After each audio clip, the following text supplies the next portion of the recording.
কিন্তু বর্তমান প্রেক্ষাপটে প্রাইমারি স্কুলে কিংবা হাই স্কুলেরও এমপিভুক্ত কিংবা যারা দ্বিতীয় শ্রেণী চাকরি করেন তারা যে বেতন পান, সেই বেতন দিয়ে বর্তমান আর্থসামাজিক বাস্তবতায় সমাজে আসলে মানসম্মত ভাবে চলা যায় না।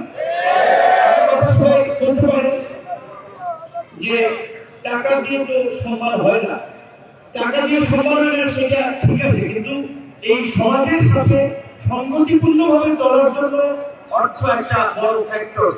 এই বেতনে বর্তমান বাজার ব্যবস্থায় আসলে চলে না পরিবার। আমি মনে করি আমরা যদি নতুন বাংলাদেশ বিনির্মাণ করতে চাই, তবে শিক্ষকদেরকে অগ্রভাগে রাখতে হবে।